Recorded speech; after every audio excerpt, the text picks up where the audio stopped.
Well, I don't have Netflix anymore. Yeah, exactly. And I don't blame you for not having Netflix. It's either A, cost, B, the Dave Chappelle thing. It We're is not live. the I'm cost. I'm getting ready for Halloween back here, as you can see. And we're live. And hello, yes, hello everyone. Hello, Indigenous Heretic. How are you doing? Hello, Tavi. Hello, Phoenix. I would be wearing a costume, but the costume I bought, they severely overestimated the value of one size fits all. I So would I can fit be into wearing it, but barely. a costume, but that celebration is dumb. Yeah, exactly. And We've been harassed by children all day long. Oh, is me. I just like enjoying wearing costumes anyway. So, which is why I just have a costume at ready in order to like dress up when the occasion calls for it. We don't. It's France. We're not supposed to celebrate that. Yeah, exactly. In exactly. France, all you celebrate is going on strike. Yes. Well, there's a reason to celebrate for that, though. Well, At least duh. I wish America would get on that as well. So we're gonna post that. We used to do wish. that. Once upon a time, we would have in the triple digits of strikes every year, and then Reagan happened. Yep. But we're probably going to bring back the tradition. It seems to be happening this month, as like this month's been really Striketober, as it were. I don't know about that. Well, okay. Compared No, we had to Deere, we had Kellogg, we had.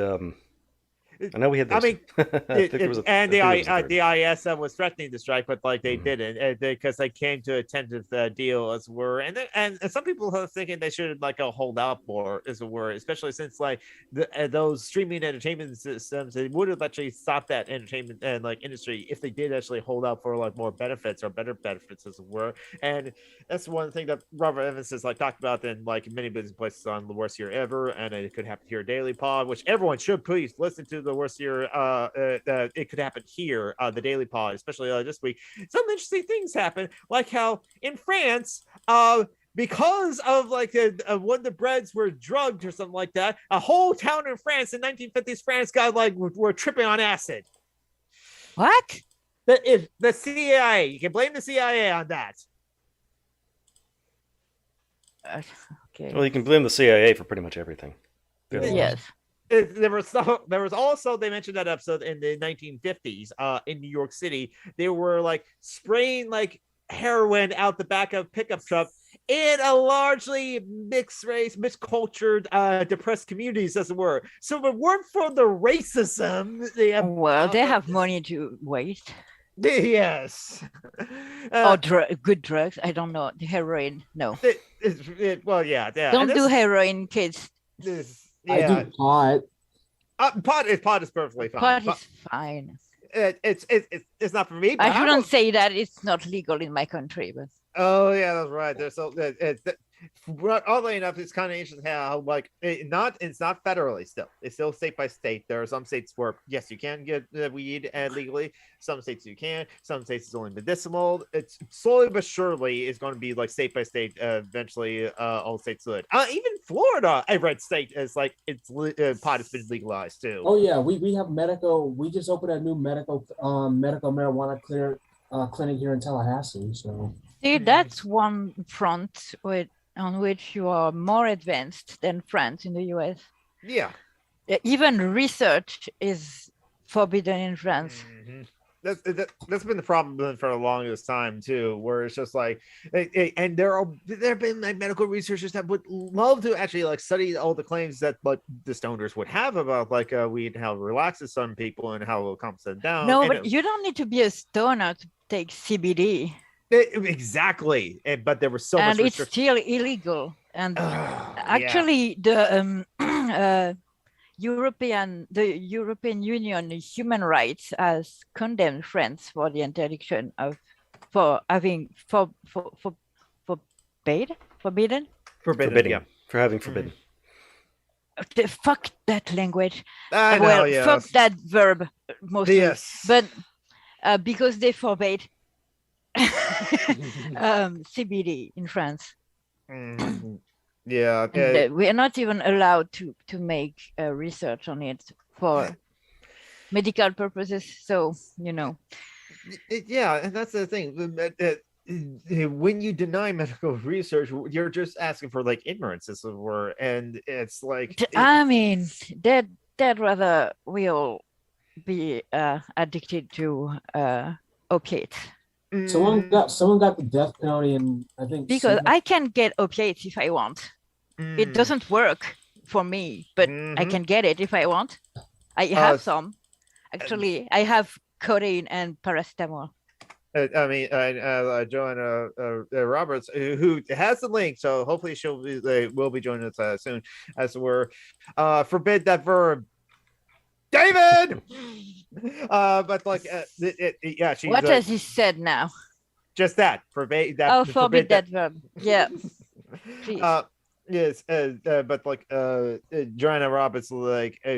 Oh yes, have you seen Peter Coffin Halloween costume on Twitter? You mean his dick costume? Yeah, their dick costume. Sorry, their fuck the working class costume. Well, I just saw him in a wrestling singlet. Yes, it's supposed to be American proletariat, apparently. See, I'm so respectful to the pros. Why are they supposed to be a leftist? I forgot. They've been critical of the right occasionally. They're against capitalism. No, they're not. I'm blocked by Peter. Me too. I've seen it. I'm not. That's because I haven't bothered to care about him in a while. Kevin Logan what the screenshot about it, and honestly, I'm used to their bullshit, but I was still appalled by that. Yes. Picture. I mean, I don't care about his dick. Their dick. Yeah. I care about their I don't bullshit? know. Their contempt for the poor. Yes. The contempt for the poor, the working class. I'm concerned about their sexual grooming. Yeah. That's an interesting thing. It was like Peter Casket Box, Phoenix, Peter Coffin. I'm blocked by them, and I'm glad because I didn't see that photo that I just had to go to incognito to like find out. It's like it's just like a basically like an old-fashioned swimsuit in like a red, white, and blue like American flag colors. It's a wrestler. A leotard. Leotard, yeah. A leotard. Yeah, but like we see he's thinking about something. It's where the problem, the bits are noticeable bulge, I think is the term. Yes, and he needs to be wearing a dancer's belt. Yes, exactly, or need to know how to tuck, because and it's also the hashtag or the title of like patriotic proletariat, which is also like, yeah, I'm so glad that I'm blocked by them, even though it's like they like one time DM'd me like years ago. I already talked about that, just when I was like defending like a social justice demon on Twitter, as it were, and they DM'd me and said, "Go and like social justice demons like content, why don't you?" Basically. Yeah, a lot of us thought we were friends with them. Felix, don't worry, you're not alone. It's just like they seem all right at first, but then it's just like it is like that. Well, we actually covered that early in this Justice Alchemy, like episode like 37 and episode 42, where we talked about Lower Light Bailey, as it were, because like that was a big thing that we split with like other leftists. No, but I mean there are brocialists. Yeah, everywhere, but at this point, I don't even think they qualify as socialist. They're just a bro at this point. I mean, how do you think it was always a gimmick for him. A communist or a leftist if you're going to spit on the working class like that? Yeah, exactly. Like even naming it proletariat is That's fuck yourself, asshole. Yeah, like I said, Sorry. that was my bigger problem with like the whole thing is the title of it. Assuming that's the sort of thing, and flipping out, yeah, I kind of in general, I don't know why I have a problem with the bulge as a word or something like that. I just like I don't care about his small dick. I really don't care. There. I really don't care. I just thought of Demi Lovato when you said that. Demi Lovato is cool. They're NB. Yeah. Really? Oh. Yes, they are. They came out last year, I think. I had no idea. That's neat.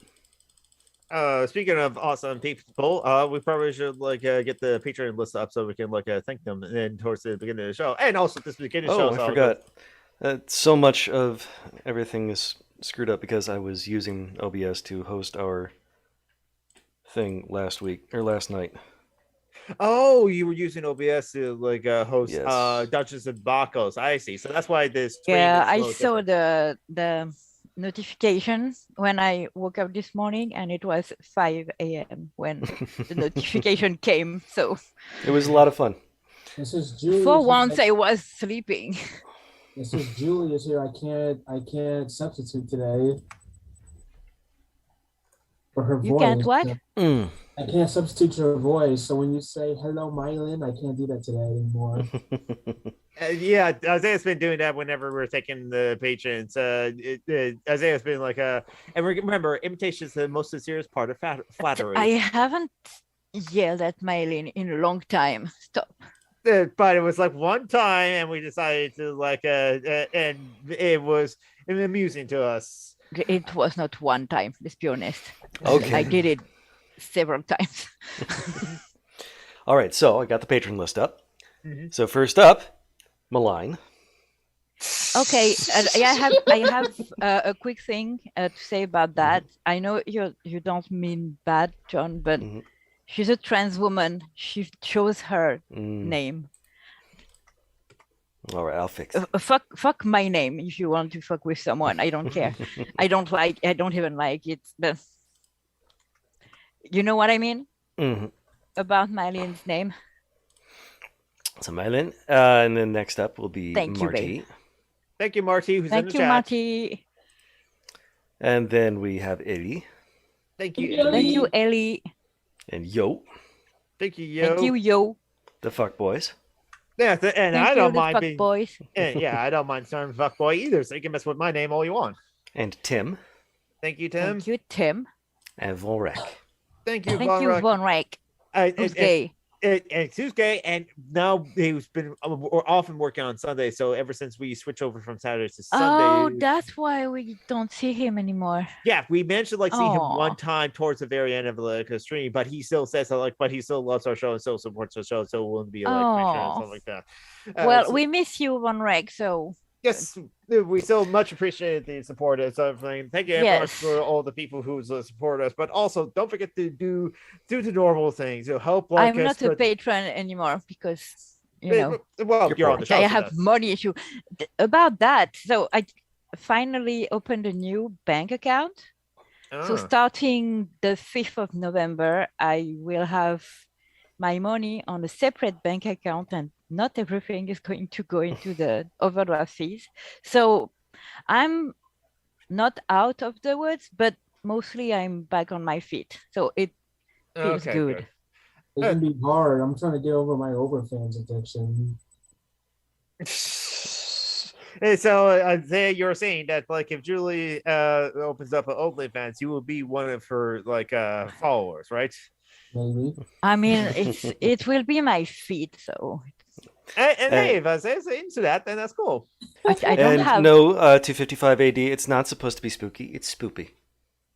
This is the internet, and that's how it works. Oh, really? We have 5580 here. Hi. Hi, 255 AD. I see David. I see Phoenix. Hey, Jordan P. You're correct. This is I'm cosplaying basically as the hunter from Bloodborne because back when I was willing to spend this much money, I bought this hat for like $250. Oh, nerd alert. Of course, yes. This one. Not just you, Jordan, because She knows where it's from. Listen. And then there's Zaya. We're all nerds here. Yes, with the I'm less of a nerd than you are. and you went to college to learn about theater costumes too. Yes. I can make a corset by hand. But that's I'm not a nerd. but that's an impressive actually skill that I'm actually like a bit jealous of. Yeah, That's by like- hand. No, I need a sewing machine now because my hands are too fucked up by the arthritis. But I used to be able to do it by hand. I mean, I would still use a sewing machine and still be impressed by people who are able to like make it's costumes still themselves. Yeah, I'm still very proud of what I learned there. I can't earn my living with that job anymore, but I can still make some stuff. So but You should open up an Etsy. Oh yeah. No, Etsy is evil. You should open up something similar to an Etsy. But that does remind me, speaking of like costumes as it were, which for people for today's holidays probably do like to do that, but the holiday strike, one thing they did talk about, like, which is something that like Black Box Politics over on TikTok has talked about, and other people have talked about the holiday strike, is not a necessary strike against the holidays themselves. So if you want to celebrate a Halloween, go nuts, do whatever. But for it's the holiday strike against the capitalist commodification and capitalism itself of these holidays, as it were. So if you're going to do costumes, try your best to like either make your own or reuse old ones, or just go to a local artist or like someone on Etsy or someone who's like or a local shop that like has costumes to sell and buy those costumes there instead of the cheap Walmart costumes for like $4 or $5 that will be thrown away next year anyway, or at least thrift stores with the reuse. Really, Zaya has his hand up.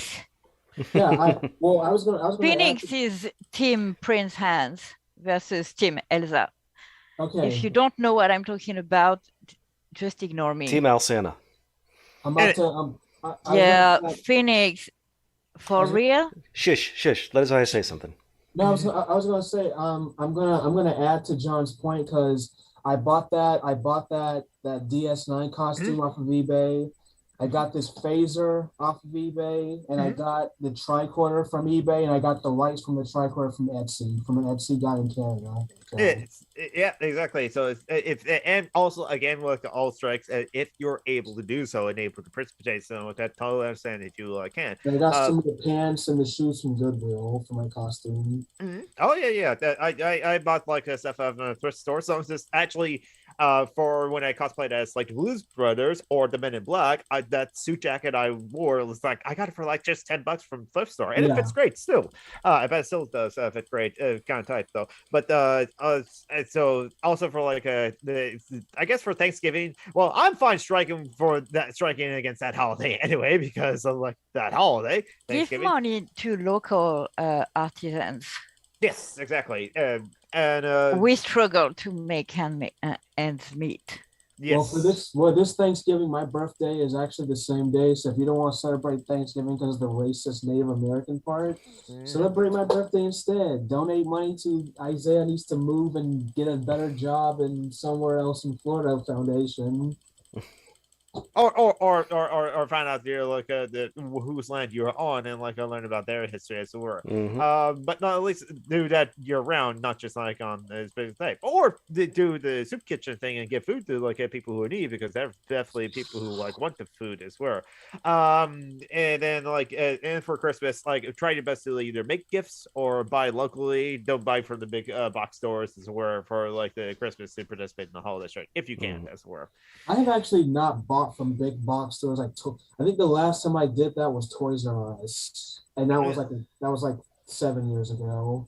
Unfortunately, yeah, the Toys R Us was just like, oh god, they were just like bought and sold and like ripped apart and like crushed it by like debts as it were, like vulture capitalists as it were.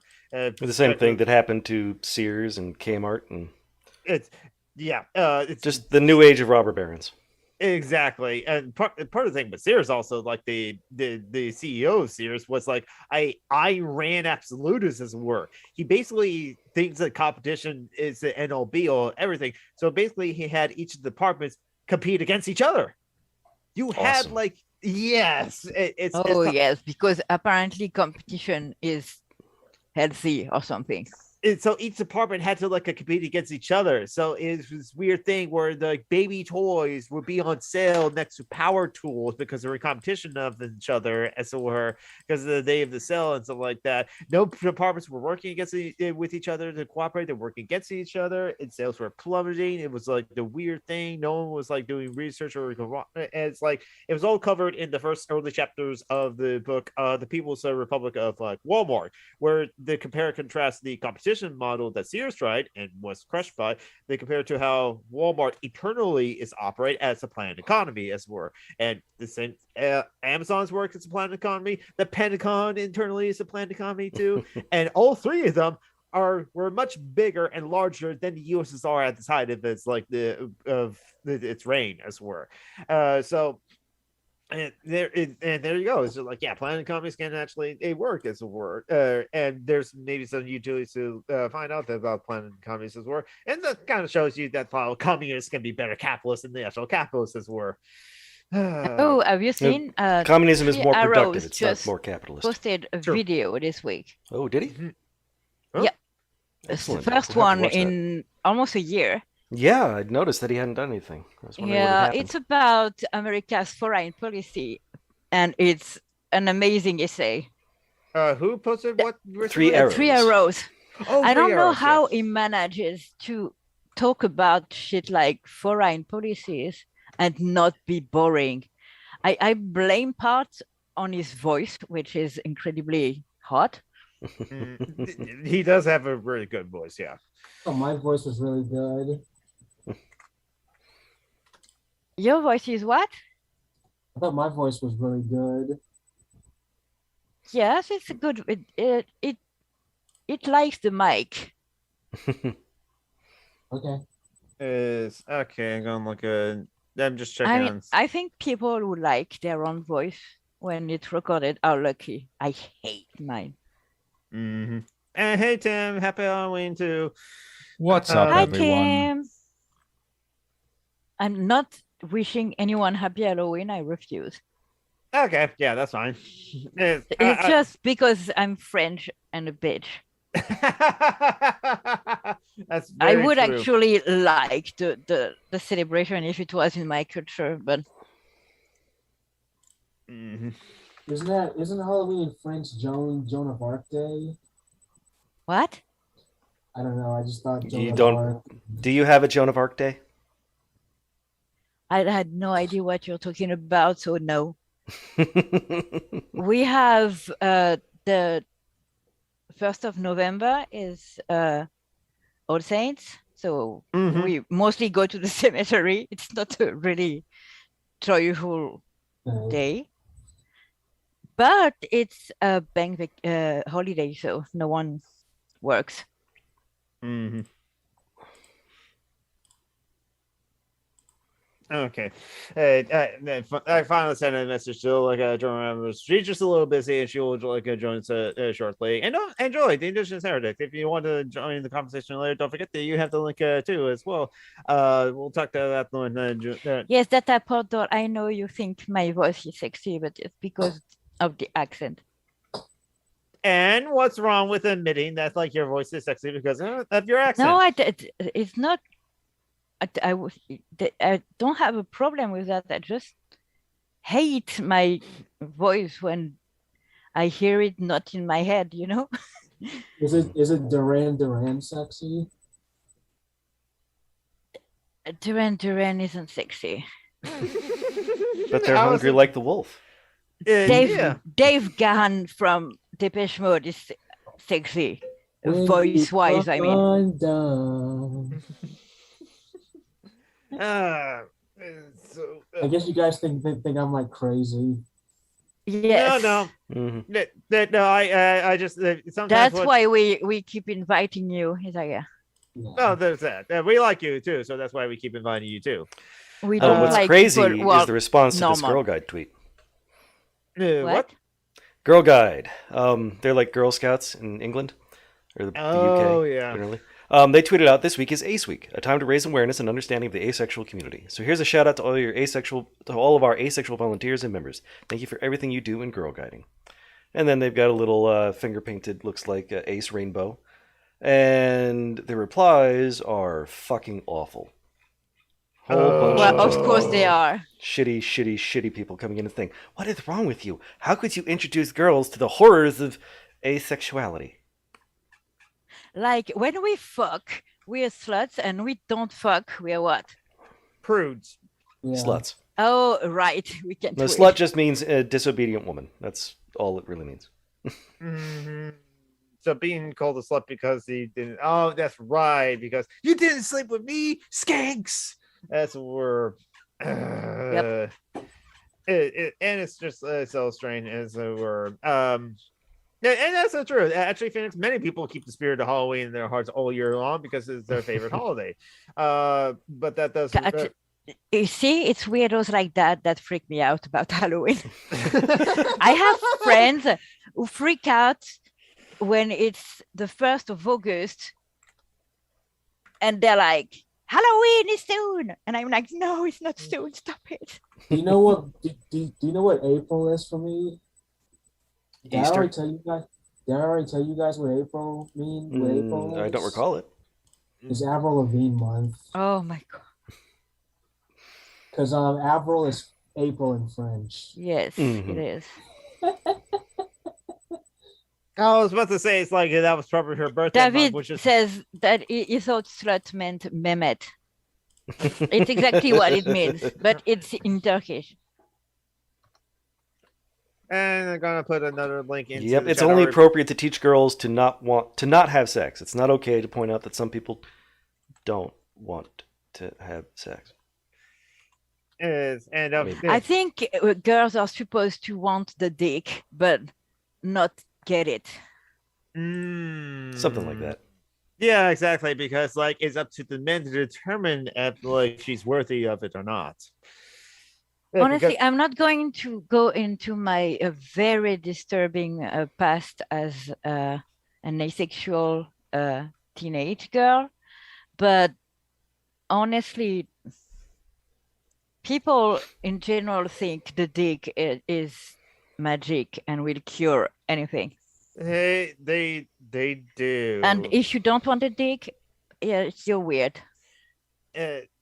And if you do want it and you get it, you're weird. I mean, the character of Banky in like Chasing Amy by Kevin Smith's film, and Kevin Smith broke Banky to be the character that's always wrong too. He kind of like said that he gets gay men. He used the slur for them, but like because they're just like want dick. Also, he can get gay men, but he can't get lesbians. As it were, and but he's the character that's always wrong. And actually, yes, is proven canonically. No, that Banky He's character, gay. he is gay. Who? Banky, a character, the Jason Lee character Oh, from the movie From Chasing Amy. okay. Yeah. Yeah. Ben Affleck's roommate / partner. yes. Uh-huh. And, JJ. Hey, Johanna. yes, we can hear you. How are you? So you wanted to talk about Squid Game, which is obviously a metaphor for communism. I have something to say to Johanna because she will be very pleased to hear that. Every time I hear your name in my head, so every time I read it, I have the song Moana, but with your name, Johanna, make way, make way. So every time I think of you, I think of Moana. So Moana, there's no H. So I wanted to tell you because I thought you would like that. I do. Here's Jack. He says hi. Moana is the best Disney ever made. There's a cat. Hello, Jax. Yes, that's the cat. Hello, cat. Jax, right? Yes, yeah, that one's Jack. Yeah. So Kitty. I thought we might do something fun too. If I can share my screen, I can take the hit on this one, but this is pretty hilarious.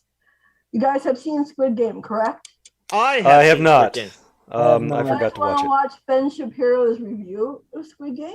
He's going to say it's a metaphor for communism, isn't he? No, he's not. This is great. Oh. Though. He actually did get the point of this one. It's great. Let me see. I know I can share screens and stuff. Yes, you can. Let's see, is sharing. I'll make sure it's. There we go. Here.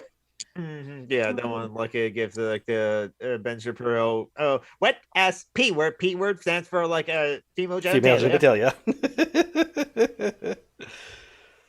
Remember, I can't spell his name as Benny Shap, so I put it in a search engine. I'm the only one who calls him that. Ben Shap. B Shaps. I call him Ben Shapiro. Okay, here we go. Now I need to figure out how to share my screen. And while you do that, yes. I think John has to enable it. It is enabled, but if you mouse over the Zoom window. Good boy. There we go. Yes, we can see it. Yep. All right, here we go. Alrighty, today, my review of Squid Game. Are we forced to hear its voice? Unfortunately, yes. Unfortunately. This video is sponsored by Helix Sleep.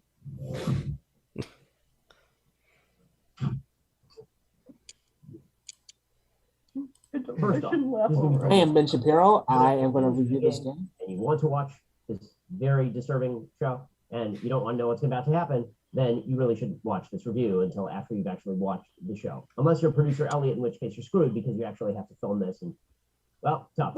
The basic premise of Squid Game is essentially Hunger Games crossed with Parasite. That's the elevator pitch.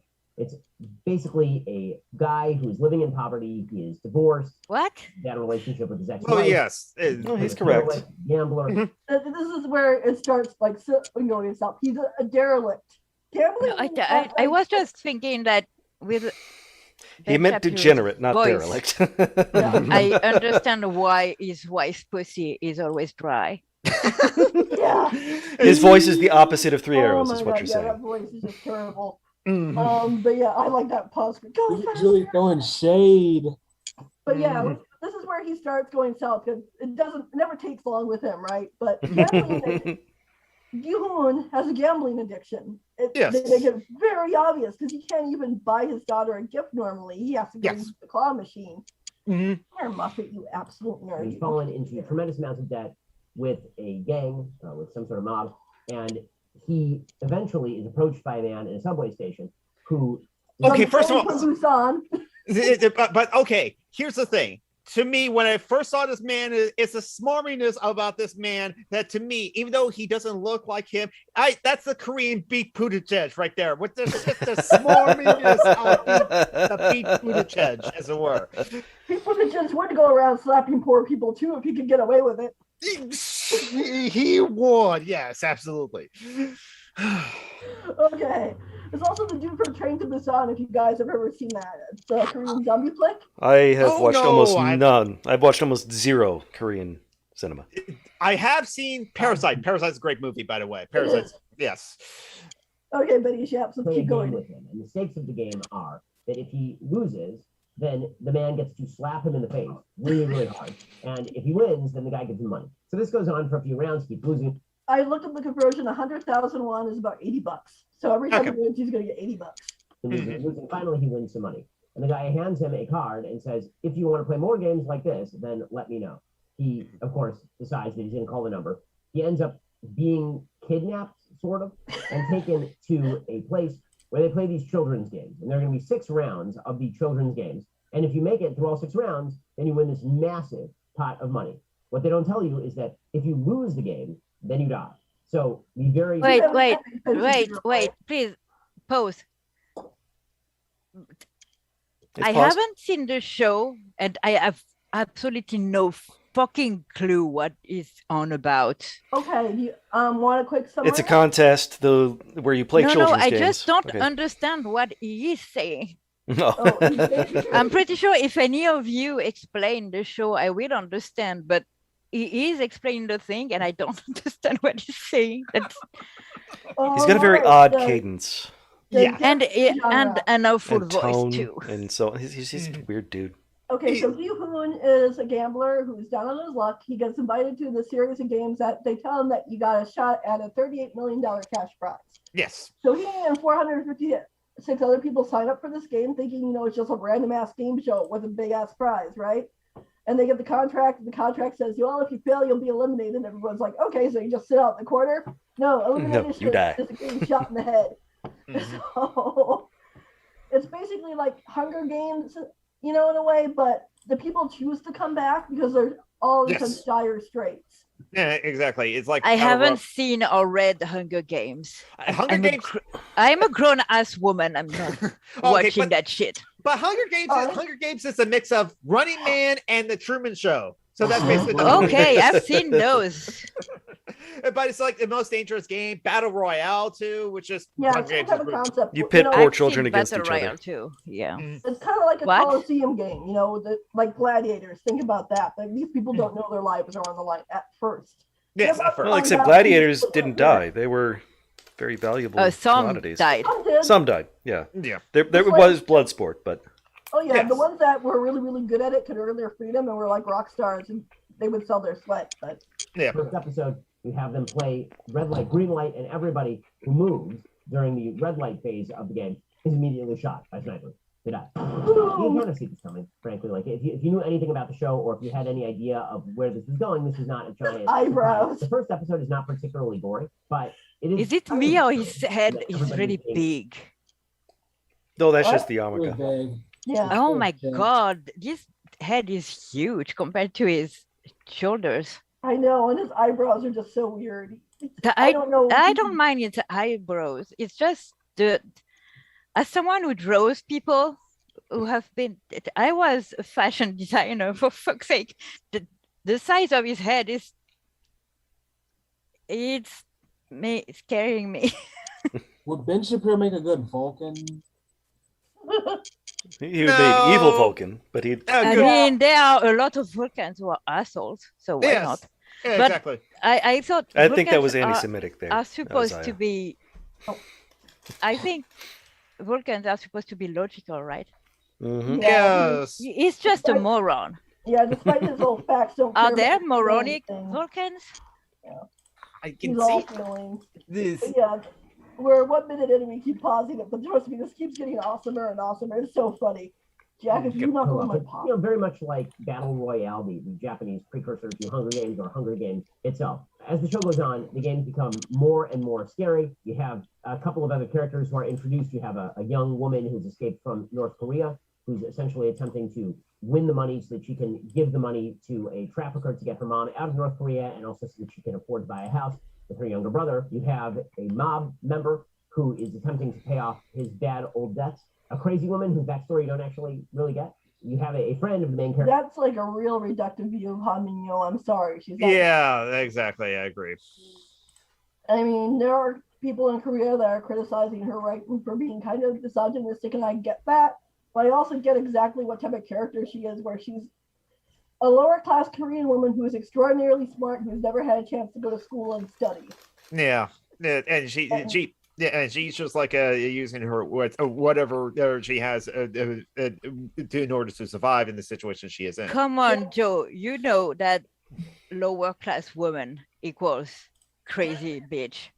Yeah, that's true. Especially to Ben Shapiro. Duh. Most woman would be a crazy bitch. Yeah. Who made something of himself and now has mysteriously ended up in this. Mysteriously, the dude is fucking embezzled. Okay, we gotta talk about Song Woo. That was covered in the first episode too. Yeah, go ahead. Yeah, Song Woo, who Ben Shapiro does not blame for anything, went to the best school in Korea, the best department in that school in Korea, became a businessman and embezzled the shit out of everything and put his mom's house and store on the line. Yes. To do so.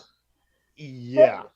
Song Woo is there entirely of his own fault, and he's like one of the few characters in the game that you could say it's his own goddamn fault that he's there. Yeah, I agree. Yeah, exactly. But he's successful. Even Yeon-hyun, the main character who's on the left right now in the scene, the guy without glasses, idolizes Song Hong as it were, and looks up to him because he went to the business schools. He went to the top schools. He's successful. He's in the top companies as it were. That's so meritocracy, kind of like fiction as told by capitalists. Yep. game. And the reason is because he attempted embezzlement and he used money he didn't own in order to try and buy futures, and the futures went south. And so he ends up buying millions and millions of won. And there's this old man who's tagging along because he has brain cancer and he figures I may as well win some money for my family before I die. And they go through various permutations. Fuck the old man. Meanwhile, there's sort of a side story where a cop infiltrates and he's trying to figure out who's at the head of this organization that's attempting to create these games and torture these people. It's kind of an interesting setup. In one episode, the people are actually allowed to be let go because the rules of the game are, once you sign up, you have to play. If you don't play, you get shot. But if the majority of the players at any given time decide they no longer John, are you wearing a skirt? Yep. That's hot. Mm-hmm. That's all I have to say. The entire game is disbanded, and the money that was collected for the game is distributed to the families of the people who died. So in your early episode, that's one of the things that happens. Everybody sort of goes back to their regular life. And then, of course, they end up coming back to the game because they have no options in the outside world. And this really brings us to the central sort of parasite aspect of Squid Game. It is a dystopian thriller. And so the politics are very... No shit, Sherlock. The politics for this very large budget show. Well, remember, he's speaking to a very stupid show on audience. Netflix, which is a high... He's being upset that an anti-capitalist show is being shown on Netflix. That's what's going on right now. Complain about how much money they got to make the show, what the themes are.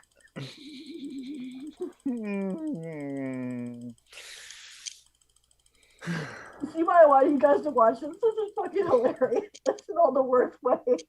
Mm-hmm.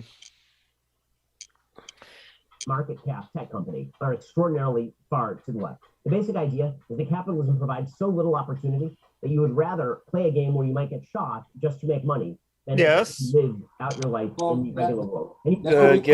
That's what That's it's a dramatization of capitalism. You put your life on the line. It's you work or die. Yep. And the thing is, this show did such a good job of it that even fucking Benny Shaps gets it. I'm not sure I will ever get over the fact you call him Ben Shaps. I don't expect him enough to use his full name. Not for this gringo. Are you kidding me? Ben Shaps. Benny Chaps. Because Ben Dry Pussy. Okay. God. The regular world. Benny Chaps or Benny Taps. Dry ass pussy. His mom is trying to... There he is again, a derelict and a gambler. Degenerate. He's looking for degenerate. Yeah, I know. I think he knows that if he uses that, people are going to call him up for using Nazi speak. So he's just picked a similar word, but it's one that you use for ships and cars. Well, derelict, like homeless people are sometimes called derelicts. Yeah, it's probably like intentional by Ben Shapiro, as it were, as like Ian Holland, the main character, who is like a gambler, as it were, is not a person but a thing. I like the word derelict. Mm-hmm. I just think it's funny that he keeps referring to the main character as it. You know, it's like really show that you have absolutely no understanding of what gambling addiction is, dude. Yeah, Benny Sharps is like too cool of a name for him. Yeah. Oh well. I'll think of something worse later. Care, so she might lose her feet, for example. You have the mother of the guy who is corrupt and embezzling, and she runs like a very small stand, but is obviously living in some form of poverty. You have the North Korean escapee who is basically almost homeless and who is forced to steal money. And there's a scene where the North Korean escapee is asked by another character, you escaped from North Korea, was it worth it? And the answer seems to be not really, which is kind of a strange take. Yeah, this is where he starts going off the rails. Why does he pose so much when he talks? What? Why does he pose so much when he pose like that between almost every word? It's awful. I think he's trying to sound like an educated and erudite individual. God, it's giving me nausea. Jordan B. Peterson. On every syllable. It's awful. I must enunciate every word so people will listen to my voice and know that I'm an authority. This is also the William Shatner School of Acting. And William Shatner's also William Shatner. Yes, exactly. How that expression he has on his face, so smarmy. North Korea is a giant gulag. It's a giant prison. here's the thing. North Korea is the way it is because the United States bombed it into fucking oblivion, and everybody who had money bought their way out. So there was like no resources left other than the fucking Kim family. It's the way it is because of us. Yeah. Also, I don't think we have objective knowledge about how North Korea is because they don't let journalists in. Yeah. So we just don't know. So maybe we should just shut the fuck up. Yeah, I think people can go to Pyongyang, but you have to like sign up and they follow you everywhere, and you have to have a certain amount of respect for everything, and you could get arrested real easy. Yeah, but you can't film stuff, and so we don't really know. Yeah, so the fact that he sits out and calls it a giant gulag as he plays the stock footage of the marching Korean soldiers. I mean, I'm not trying to defend North Korea. Understand? Oh yeah. I'm not trying to defend the Kims either, but exactly. Yeah. Well, I mean, America's a gulag too. I mean, we imprison more people than Russia and China over bullshit. Yeah, it's not gulags you have; it's concentration camps. We have those too. Work camps for children. Yeah, we have the prisons too, which have the prison population in the U.S. is like as more than the gulags at the highest right now. Oh yes, we imprison more people per capita than anywhere in the world. Thanks to your prison system. Yeah. Oh yeah, we do. Okay.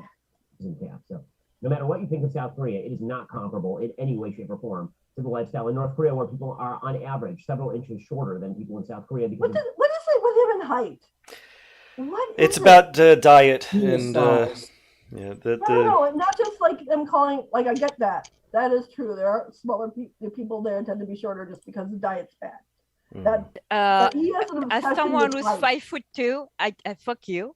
The overall population, it's not just individuals, but the overall population will tend to be shorter when there's worse diet. Yep. That's why there was a sudden growth spurt in China. That's why women are shorter than men, actually. Mm-hmm. That makes nowadays sense, it's because historically we have been denied the best food meat. I have a friend who have written an essay to say that stopping veganism is feminist. It's very interesting. Sorry.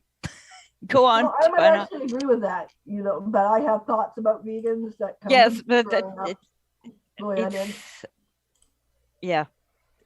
it's not the subject, sorry. No, that's fine.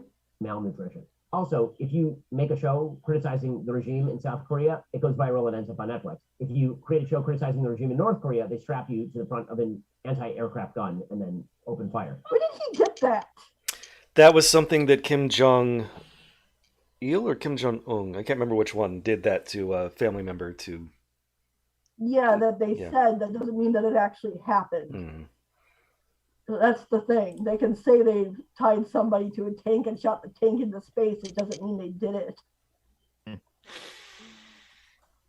Either way, what does it have to do with Squid Game?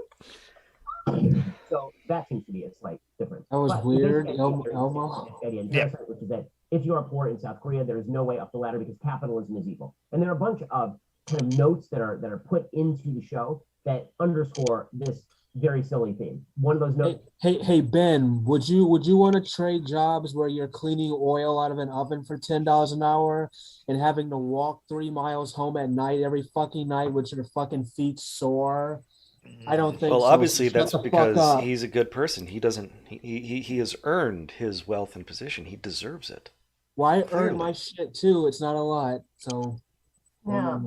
No, I'm saying that he didn't earn that shit. I was being facetious. You deserve the money more than Betty Shaps deserves anything. Mm-hmm. Well, yeah. Other than like a sock to the back of the head. Is that when you get to the ending episodes and you find out who are the VIPs who bet on who is going to win and who's going to lose the game, they're all American. Like they're all. Okay.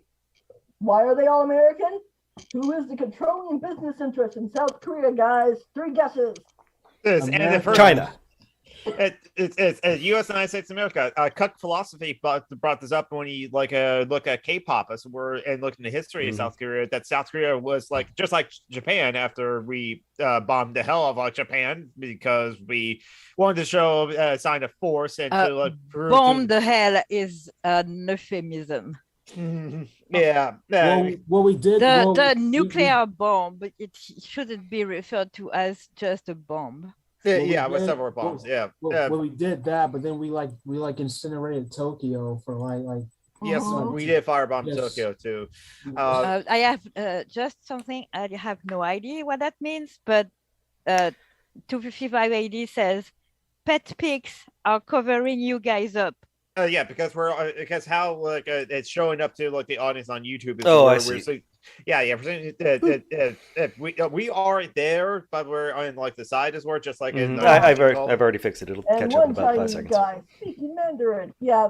So the curly business interests are mostly American and Chinese, which is why the VIPs are who they are. Oh yeah, because South Korea, just like Japan, is a proxy state for America's interests. Honestly, thank you for covering what he's saying because I can't follow. It is too boring. I can't follow what he's saying.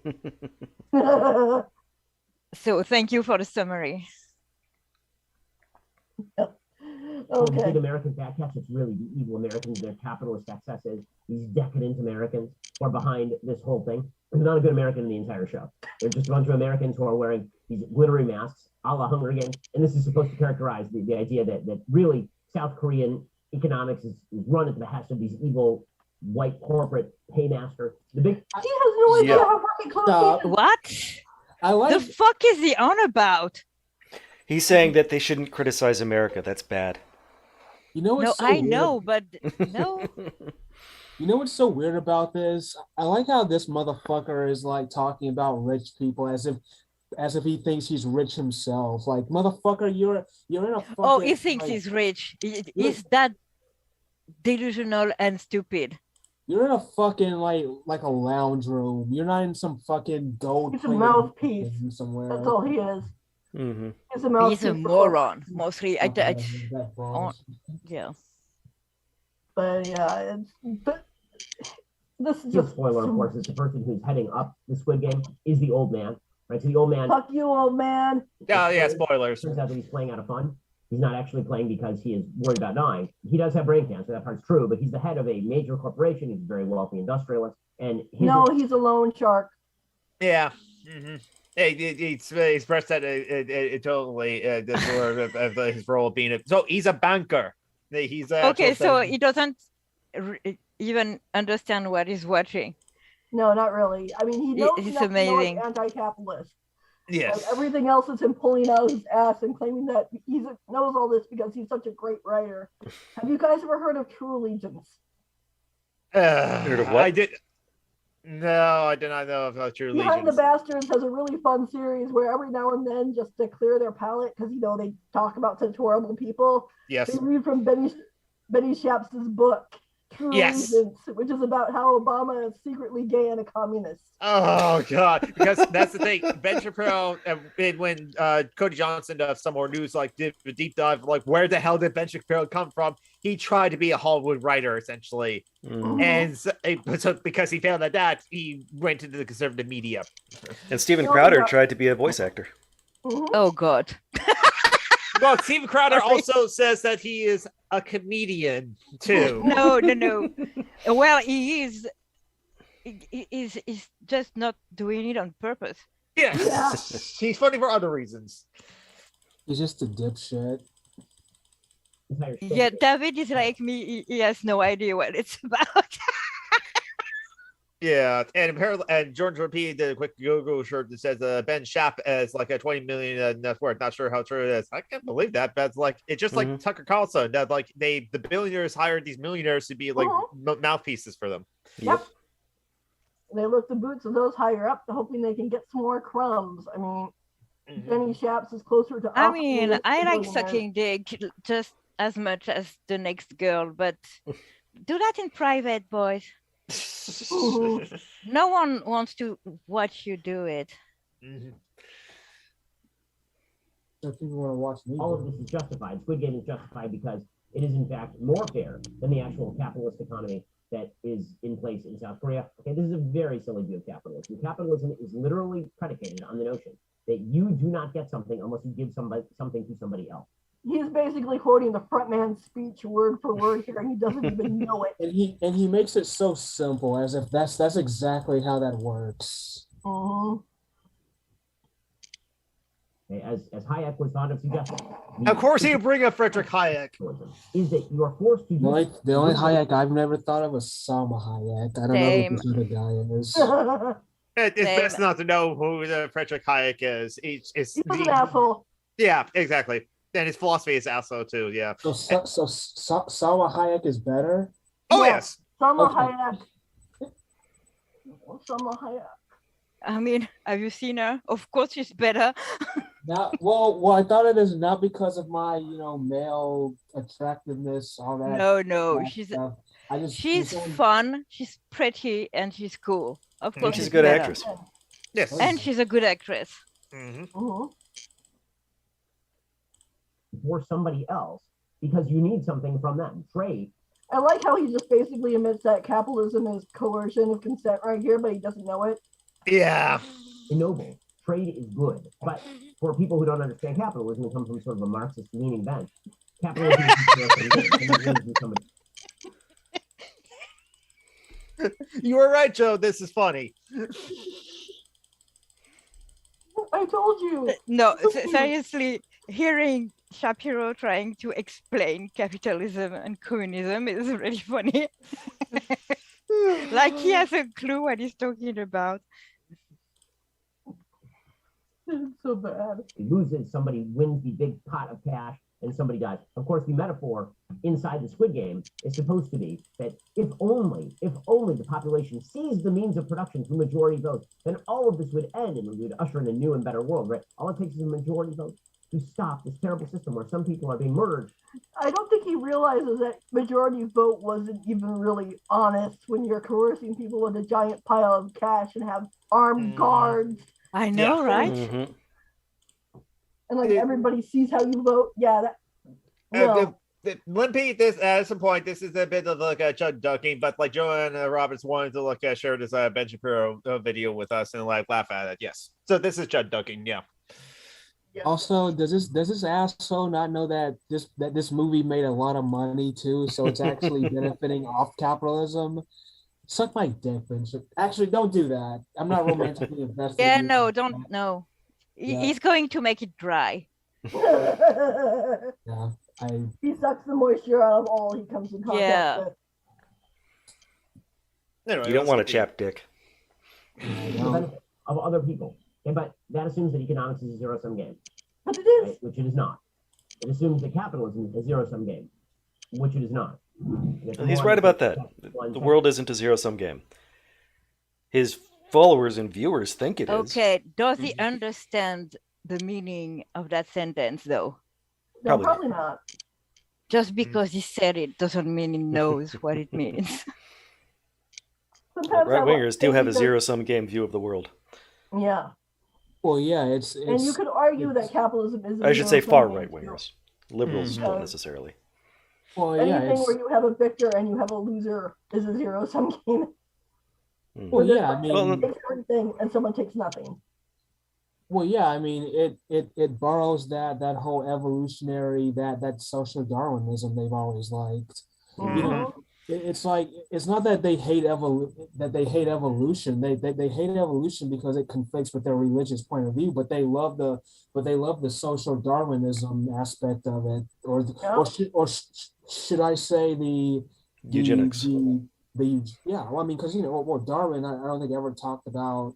You know what, Isaiah? You should pat yourself on the back because you have grown a lot politically since I first read you. Mm-hmm. You're fucking smart, unlike that asshole we see on the screen. Yeah. Well, Him and his also weird... too, Ben Shapiro. I mean, apparently this motherfucker got mad that he didn't make it as a filmmaker, so he went conservative. It's like, are you that much of a fucking loser that you now? Nah, Because- that's an excuse. He was always a conservative. Yeah, I didn't get my way, so let me now make an entire career where I shit on the. I mean, I wanna I'm say sorry high to open school your was- eyes, Isaiah, but a lot of white dudes are like that. One second, can I say something quick? Sure. If I remember correctly, I'm close to Ben Shapiro's age, and I was in high school when he started writing his articles. Like, he was an 18-year-old getting paid to say why we should invade Iraq and kill everybody right after 9/11. Because like it's Wait, conservative. no, I wasn't in high school. I was just out because it was right around that time that he How started old becoming is he? popular. I'm going to Google him. Oh, I think he's like in his mid-30s or something like that. Yeah, he's yeah, he's a close to baby. my age. Oh no, he's close to my age too. Oh, okay. He was born in 84. He's the same My age age. as Maylin. I was born in '84 too, so he's close to 30. Oh, yeah, okay. 70. Johanna, how old are you? Like me? 40? I'll be 41 this year. Okay, so I, you're 1 year below me. I was born in 1992, so I'm a Yeah, young. you're a baby. I'm I was actually, born when John Lennon was being shot. but I Good. look like, but I look Good. like I'm 19. Good. I like to think I added to the world when he went out. It's that's a good point. Like indigenous heritage, he's right though. Becoming like a right-wing voice and that to $10 million in fame, so it eventually work out. Yeah, for him. And first, I need my Felix sleep. Oh God, his advertisement. Felix sleep has a quiz. Bed. How to get hemorrhoids when you're sleeping. Sleep.com/Ben. Again, it's Felix sleep. Who's really Sorry. hollow and doesn't have a lot of support other than sort of the polemical notion that anybody who's involved in the capitalist system is somehow corrupt and evil. You literally see no business people other than people who are exploitative or. Has he never been Okay. in business? Let me ask this question to Ben. Do you think it's real? Like, do you think someone like Elon Musk should have $1 trillion? He does think that. He's not going to understand your question. Don't bother. I know. I'll say this. Joanna Robertson know this because, like, the front man, he is the Korean Elon Musk. He actually looks like him too. Oh man, that Who? actor, the guy who played the front man. The man with a black mask who runs the Squid Game. He's called He the front was- man He was in the. And G.I. how do Joe you know movie. he looks like Elon Musk? because he does take off the mask later on Oh, in the show. okay. Yeah, he's Yes. one of the most famous actors in Korea, and like watching these half Korean sisters react to the show has been funny because when he pulled off his mask, they were like, "Oh, it's Steve Hong," and they both freaked out. They were like, "I know it's him." It's like, Oh, so it's like the equivalent, like if Brad Pitt was the front man, Yeah. essentially. Okay, yeah. like he was in also the G.I. Joe movies here. He was Storm Shadow, I think. Oh, I actually like the first G.I. Joe movie of that. Yeah, he was. Stop being the guy who nerds. plays Superman is in that. Never seen G.I. Joe. The cartoon show has its moments. The movie actually has its moments too, honestly. But let's continue with the video. Yeah. Embezzling. Okay, I didn't like Parasite for this very reason because it seemed like sort of a brainless critique of capitalism. What? You don't need too much brains to critique capitalism. It's just bad. And yes, the reason they're all shown as being exploitative is because that's Capitalism what they is- do. We also see how capitalism Also, exploits It's people too. funny hearing Shapiro calling someone branded. Yeah. The Ben Shapiro, 255. The Ben Shapiro did claim that he was rejected from Hollywood because it's a place that's run by liberals, and that's what a lot of other right wingers complain about, Hollywood to be. I mean, it's probably more comfortable than thinking it's because it doesn't have any talent. Yeah, exactly. And also, maybe just Ben Shapiro's an asshole. We don't know. A lot of assholes have talent. That's not Yeah. Look at Kevin Roger Spacey. Zelazny is one of the best science fiction. like, authors yeah, I've Kevin ever Spacey read. or someone who isn't a fucking pedophile. I don't know, Christian Bale. Oh yeah, Yeah. Christian Bale is an asshole too. Great performance. Fucking Gary Joss Oldman. He's a genius. One of my Yes. favorite actresses is Dakota Fanning. I like her. No, Chase's not an asshole from what I know, though. No. Oh, so Ben Shapiro is related to the girl who played Matilda. What's her name? Mara Wilson. Yes. They're cousins. She says he's always been like this. Oh yeah, Talked about Mara it. Wilson is actually awesome, and she was good in Matilda. I actually like that movie. I love too. Matilda. Matilda's a great movie. I love the adaptation. I mean, the book is wonderful too and great in some ways, but they had so much fun with that adaptation. And I love anything with Danny DeVito in it. Yeah, he directed it too as well. I heard the guy who Danny wrote DeVito Matilda. directed Matilda. Oh, okay. Yeah. Danny DeVito has this dark sense of humor too. Like if you ever get a chance, watch Duplex. Oh, I should. I won't tell you anything about that movie because I don't want to spoil it. But Duplex. Groundhog. Hi. Hey, Groundhog 2010. Unfortunately, Groundhog 2010, we're doing some chud dunking on like this Ben Shapiro video because like Joanna Roberts wants us to like watch it. Yeah, we're laughing at it. It's pretty great. I heard the guy who wrote Matilda was a piece of garbage, like the book. I don't know about the author of the book. I think Is that Roald Shapiro Dahl? killed my last brain cells, and I'm going to go to bed. We changed the time last night, so Oh yeah, that's right. I've been up since 6 in a.m. And it's it's early still, but it's 8:15 p.m. But I'm pretty. I'm just going to go flop on my bed and read some smut and fall asleep. Bye, Julie. Bye, Julie. Have fun and take care of your brain cells with the assholes you are listening to. I will. I'm just laughing at it. It's too stupid to do anything else too. Love you, babes. Bye, Julie. How the fuck do I? Yeah, because like we're screen sharing, so you have to like find the thing somewhere. Yeah. Okay. Oh, you hover the mouse over the thing, and there'll be the leaf button down at the bottom, the corner, bottom right hand corner of the monitor. There she goes. There we go. Okay.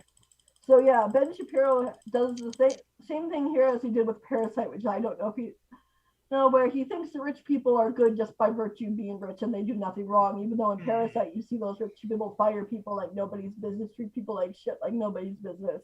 Yeah, exactly. Well, it's sort of a circular logic. Under capitalism, only the successful will be rich. Therefore, if they're rich, they must be successful. Yes, They exactly. deserve it. I feel like rich people have such a bad taste in style. It's just worthy of punishment, and they literally don't do anything that is immoral in the course of the movie, like at all. And yet you're just supposed to assume that the rich people are bad and the poor people are somehow good. The same thing sort of holds true in this show. In this show, all of the poor people are perceived as sort of innately more noble than the people who are rich, even though the reality is that the poor people in the show, aside from the North Korean refugee, the main character is a derelict gambler. There he is again, derelict gambler. I mean, maybe he just doesn't know. I think it was intentional for the Squid Game to like have gung ho to have some like flaws as we're because we're all human and so we're flawed in some ways but it's part of the character arc for him to grow in the show as well. It is, and his gambling addiction I'm pretty sure would stem from his PTSD, as he used to be a union laborer and then went on strike and then watched his friend get murdered in front of him by cops. Yeah, so that's actually was shown in the show by like episode 7. So that's why I liked about the show is like, oh, that's why I think as you said, like Gyung Ho is like a modern like hero as it were because he's a union striker as it were. Yeah. Yes. Oh, and definitely South Korea has definitely like same thing that's happening in America as well. Clamped down on like strikes as it were and union strikers and with like the tear gas. Once I saw the tear gas, I kind of like knew. Wait, what's it? Oh no, it's a flashback. And I knew exactly what's the flashback He's to. done a real strike that happened about 10 years ago. Because in the show, Kyuhoon works for Dragon Motors, right? The original company was Double Dragon Motors, and God knows how the hell they got away with that name. Yeah. It was a strike about 10 years ago that was broken up by the military. It went on for 75 days. He occupied a factory and made demands like, no layoffs and stuff. And they eventually lost and ended up getting driven out. He's a bad guy. Okay, and he's gradually ennobled by his participation in the game. It's not his participation in the game that ignobles him. It's the fact that he sees the humanity in other people, you dipshit. And hello, Metro. No, we're in the middle of like chug dunking onto this Ben Shapiro video that like Jordan Roberts wants us to watch. Ben Shapiro's review of Squid Games. Come on, it's been pretty funny so far, hasn't it, guys? Yeah, we're like just doing what Dusty Smith does and just like it's like Chud Watch. I do want to like actually have a conversation about that after we finish this video then.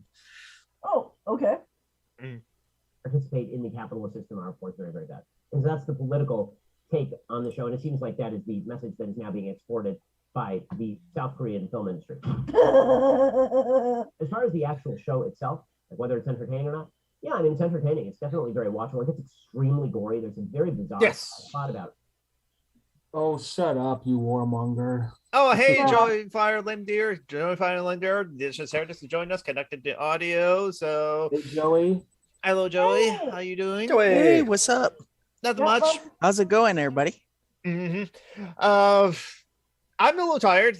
I was up late last night and was working 10 hours yesterday and going to go back to work for about 5 hours later. And I'm going to be like tired for the rest of the week because I'm going to be working a lot of hours, like end of month inventory. I got a lot of work to still do. You work at Boeing still? No, GM Nameplate is that we're bought by Boyd Corporations now, which is part of Goldman Sachs. And so there's that whole thing. But no, I don't. Sometimes I work on Boeing parts, honestly. But no, I just like get jobs as it were. But other than that, I'm doing fine. How are you doing, Joey?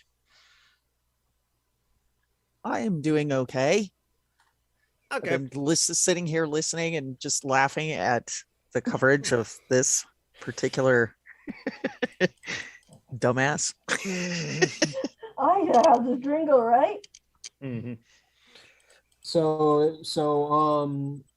if you guys don't want to celebrate Columbus Day for Thanksgiving, celebrate my birthday instead. Better holiday, at least. Yeah.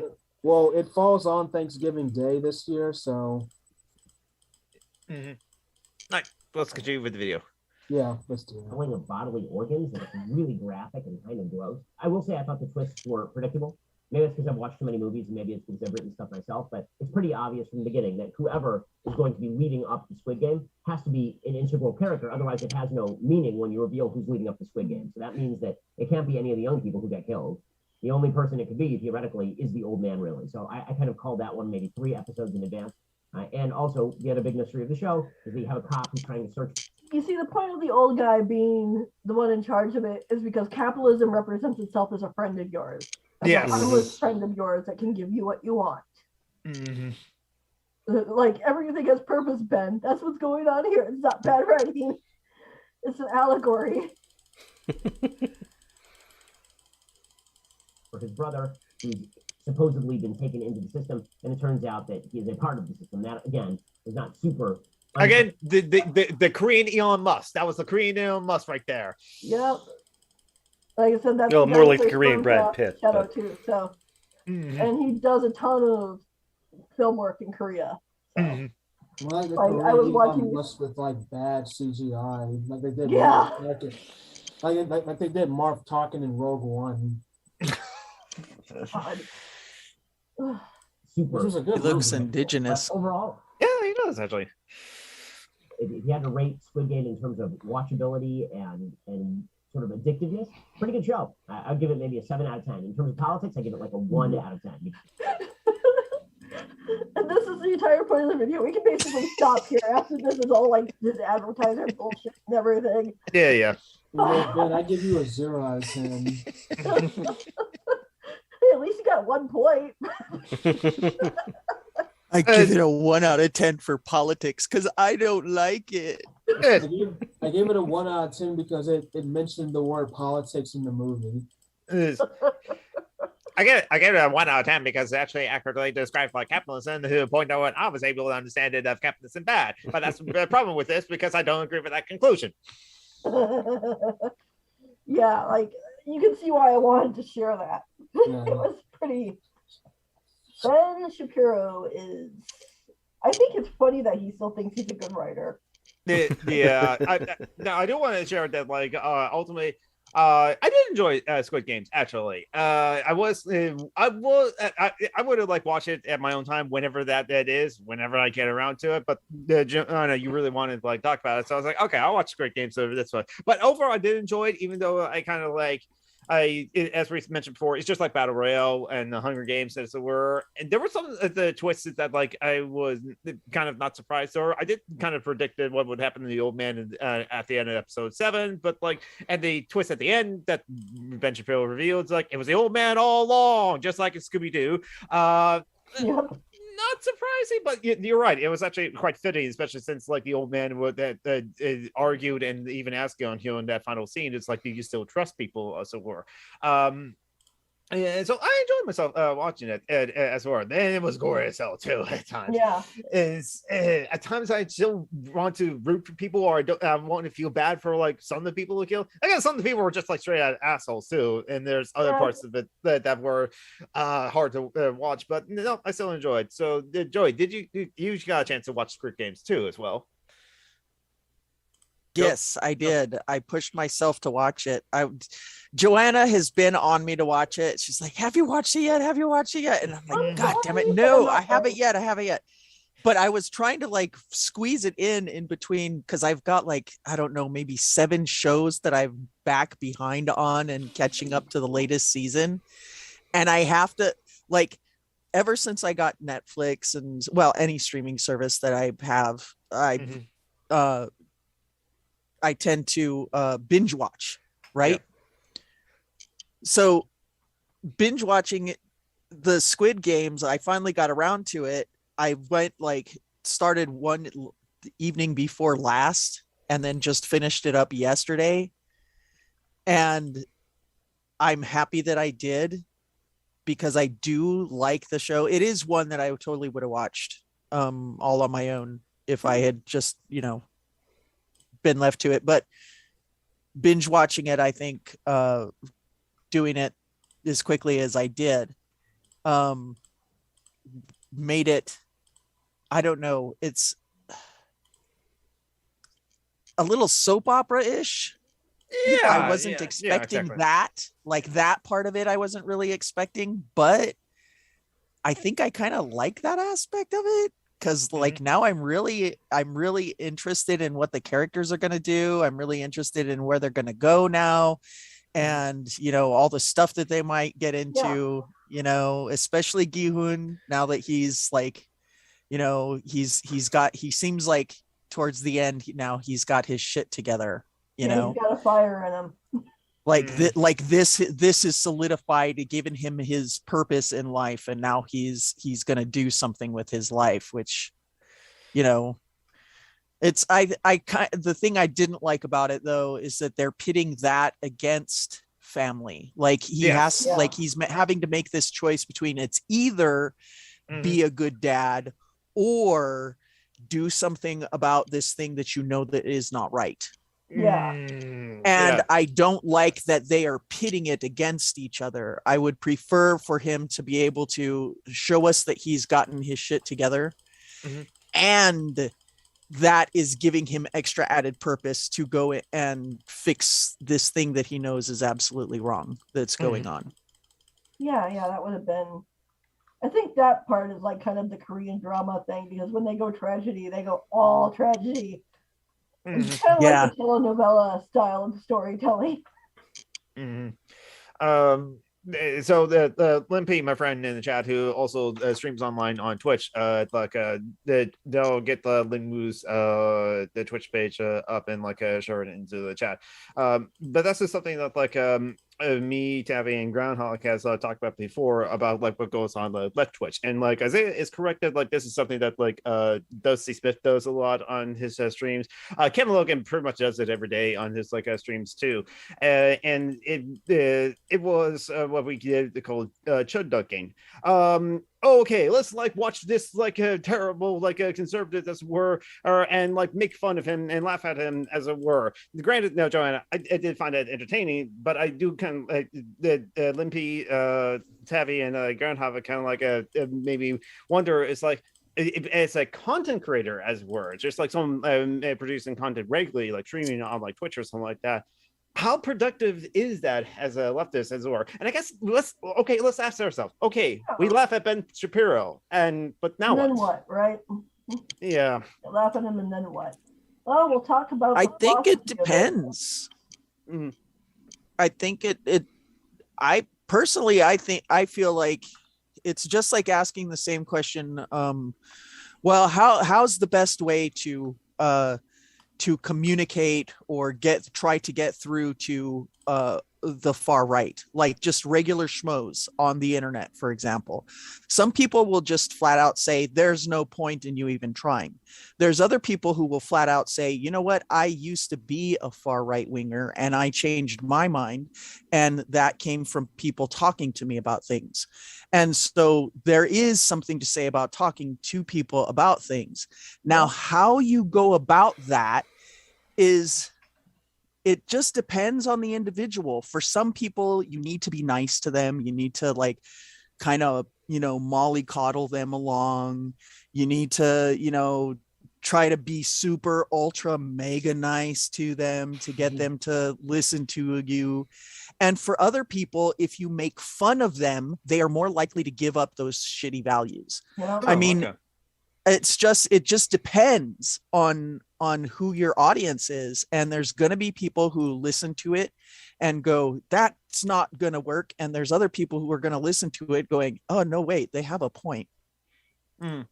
Okay. And it just depends on who you're like, because we're such a huge variety as human beings that, yeah, it's going to get through to some people. I think the whole point is that if we have this big, massive unity on the left, if we can try to be more unified about it and stop nitpicking with what each other is doing, we can see that all these different methods. Look, it's okay as long as we don't recreate that one winter in Tokyo where the Red Army killed themselves. It happened. The Japanese Red Army faction basically went out and purity tested themselves all to death in the middle of the winter. I think like it. I am one of those anarchists who says left unity is not a thing, in that all of us will be unified 100% on like everything, as it were. Not to say that we can't work together on like issues we do care about at all. It's kind of like it's kind of like in some ways a coalition building, but like I think it's like so long as like on this issue, that issue, we can be big tent and just like work towards the common goal, or practice right now. That's where I think most people can agree. It's just like, I don't care what your political ideology is. If you're giving food to people, then like that's great. Just like they do that and can continue doing that. I think it's like with my conversations with Tavi, Groundhog, and Lin Wu and others, as were they personally don't like the chunk dunking or the prevalence of it actually on left Twitch. Yeah, as were. A lot of people do it. I just thought that particular video was too funny not to share. I normally wouldn't come in here and be like, let's watch Ben Shapiro, guys. That's not something I do in my spare time. Don't get the wrong idea.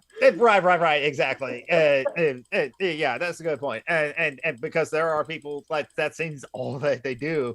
I mean, Kevin Logan's a Discord server, and it seems like now I think Kevin Logan sees that like that helps him sustain himself and be able to have a roof over his head and be comfortable, as we're not have to worry about like bills, and be successful on Twitch, to be able to just day in day out on the streams when he has the spoons to do it, just do chunk dunking, and he gets a lot of audience to get that of like, okay, here's the next 10 pool, here's the next 10 pool video, and it's nothing about 10 pool, but Tim Pool, I think he's one of the ones who said that Squid Game was about communism because of the yes, reaction food. Which, yeah, sure, that's communism, bro. Yeah, a rich capitalist getting poor people to fight for money. But a lot of that's pretty much how we're doing it right now. Like that's exactly what people are doing. Yeah. But that's the point. They're just not getting shot necessarily if they lose. Like that's the whole thing. The whole thing instead is they just starve to death. Allegory. Well, it depends. If you're maybe if you work a minimum wage job and you're a minority, maybe you get shot then trying to coming home from work. I mean, there's that shit. Yeah, there are. Or if you go jogging, or if you're playing in the park, or if you. Or just like pick up a toy gun at like Walmart, as it were, or a license like open concealed weapon permit carrier and had a gun and told the officer. Yeah, definitely. That's why I don't fuck with guns, because I'm just like, there are a lot of people who are just way too fucking trigger happy. It's kind of interesting Or how you were just sleeping in your bed. yeah, that's true. That happens too as well. Or if a person walks into you the can wrong just be apartment and kills you. sleeping in your bed. Yeah. That woman who shot him, there was something else going on there, I swear to God, because how do you walk into the apartment on the wrong floor Yeah. and fucking shoot somebody with a shotgun? That was an intentional homicide. I agree. Yeah, there's something there, Yeah. definitely. And Marty, let's bring up a point. Marty also asked, if someone's stimming their mouse, it's distracting. John, I think you do a lot of clicking with the mouse or something as well. I'm not right now. Okay. Yeah, that was it is, but like Marty has that point that like me and my other friends have like pointed out that like basically just to bring up the point is where again we were just doing this one time with the one Ben Shapiro video as well, and we also play Fishy Fashy where we like also have like but not this week. Okay, hey, we're not going to do it this week because John Brockman was busy yesterday and like didn't do it. But lots of grading plus a Dungeons and Debacle session. Oh, okay, I promise I will never bring another Ben Shapiro video. I just really wanted to share that one because it really cracked me up when I saw. I watched Hassan Abi like do the takedown of that and the Tim Pool one, and it was just funny watching his brain break. Yeah, Tim Pool. I think someone Tim Pool also like said, "Oh, I'm not watching Squid Game. And I don't like care." And then like, "Oh, there's not. Oh, this is a show, but there's no politics in it." And then later said, "Oh, it's actually about communism in this war." All because the front man, Musk, said that like all the players are equals, and the spoilers also that there were cheaters or other people trying to take advantage and like know the games that are going to come up later on. And but they were that was that totally missed that was part of the capitalism shtick though, is that you know, oh no, everybody's starting off on the same foot with capitalism. That's why we have public school. I can tell you that that there is no such thing as people starting off on the same foot. That is bullshit. Well, that was the whole point, is that capitalism makes the claim. But they don't have that's not a fact for capitalism, but they make the claim. Oh, sorry. The front man even changes the rules of the game when he wants to, after he talks about it being fair. When they realize that there's a glass maker helping them cross the bridge, they turn the lights off. Fairness. Yep. I think that's a good point to go around how that brought up the like her problem with her part of her other issues with the chud dunking. It's not just their prevalence, but there's also a lot of people doing it badly, not giving content to you. I forgot to mention that. We were pausing each and every time, commenting on it and like a critiquing this, which is actually something that my former friend Christy Winters did that quite a bit too, as well. And I did it before with Christy Winters and Kevin Logan on the Jordan Peterson video for like a 5 minute like a PragerU video. We talk about it for like an hour and a half. So I think that kind of like critiquing of something is definitely too. But I think the point that Groundhog's bringing up, that a lot of Twitch streamers do this a lot when they chud dunking, they just play the video and laugh. They don't make any points as it were. But they also do it. It's called React Andy, a form of like left Twitch streaming content where it's like they just watch videos. And so it's like the Twitch streamer is just having a watch party.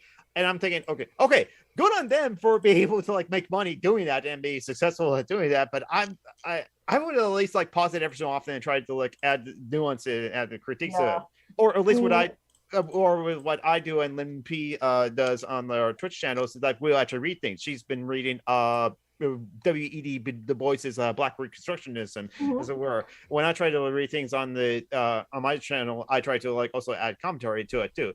Sometimes I'll like take an essay that's only like it only takes 20 minutes to speak it, and then spend 2 hours talking about it nowadays because I go on tangents. That's right. But no, thank you, Joanna, for sharing that. That was funny and amusing, and oh god, it's not something I'm gonna do often. I don't like chud dunking either. As much as I like Dusty Smith, I wait till he uploads his individual segments. Oh I can't just watch him stream, just watching videos. It's like, dude, I'll wait till you put up, the highlights, the victims or whatever. Yeah, Dusty Smith has gotten me through a lot of shit in my life. He's like the one guy that like it was Drunken Peasants at one time. Now it's moved to Dusty Smith.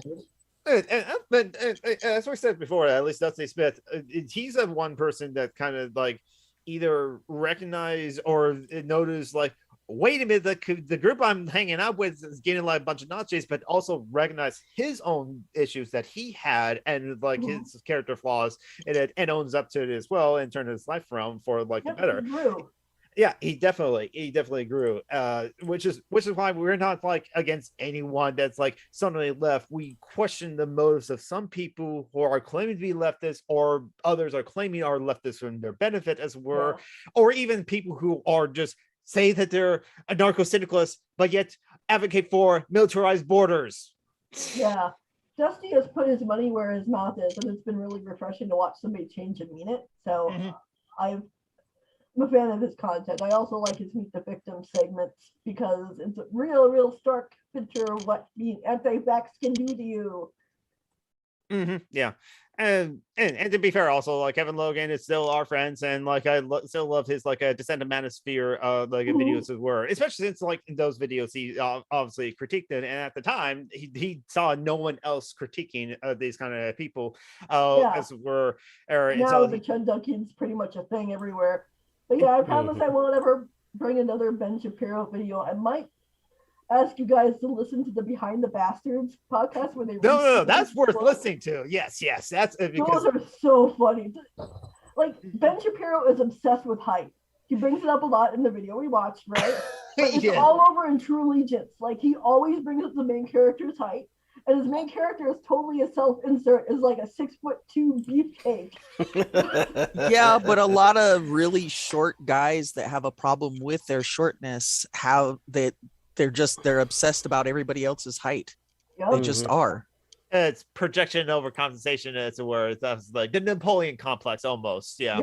It's why people in the South have big trucks. They got small dicks. Which is why they purposely have the balls hanging off those trucks too. And that is a very American thing. I wonder if like Europeans or people outside the U.S. have like seen pictures of that and think, what the hell is that? And think, what's wrong with Americans? Or what's wrong with people of the U.S. as it were? And just like, there's a lot of things wrong with people. I'm pretty sure the truck nuts are the reason why the School of the Americas was such a horrible nightmare, as they gave everybody trucks. I'm sure those South There's Americans a lot of things wrong with white Americans. Yes. The music is good though. That they stole from us, but the music is good. Yes, white people did steal rock sometimes, yeah, sometimes, yes. Hey, white people steal so much they stole my melanin.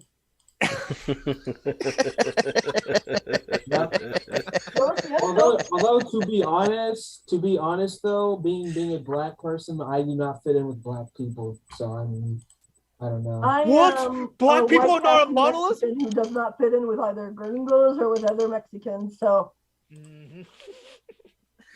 What? I just don't fit in. And I think that's what you're missing, Isaiah. You don't fit in with anybody, and that's the problem. That I have to take back with anybody, because obviously I fit in right here. Yes, and we welcome you. And there's a bunch of us that fit in right here, and I think it has to do with sharing a lot of neurodivergence. I think a lot of that has to do with that. Sorry, I'm playing with filters. Oh, no problem. Have fun. It's interesting because like I had a Christian friend of mine like a month or like earlier this year tell me that hanging out with atheists and like socialists and commies were like bad influences on me. Which makes no sense because I'm already those things anyway. Is there no Shanka in here? I need to actually buy the Shanka. One day I will. Can I actually? Okay. There we go. No, that's not more dog. Close enough to a fox though, but like it. Oh wait, I already had this mask. Yes. Now I can see things clearly now, as it were. Everything is in like red and blue. Oh my god, the colors are go. But see, I'm a true centrist now. Things are in red and blue, as it were. Okay. No, wait. No. It's gone. I still love that song. It reminds me of like a meme of like take the blue pill and you get to date like anime trans cat girl. Oh, and take the red pill, you become a anime cat girl. But then the person is a stick figure, took both pills, crushed them all up, put them together, and snorted it, as it were. And it was like a trans woman friend of mine. So it's like And I'm It like, sounds like something one of my cousins would say, and she's trans too, and also we're both gutter punks together. I love her so much. yeah. Sammy, I know you're not watching this, but I fucking love you. Mhm.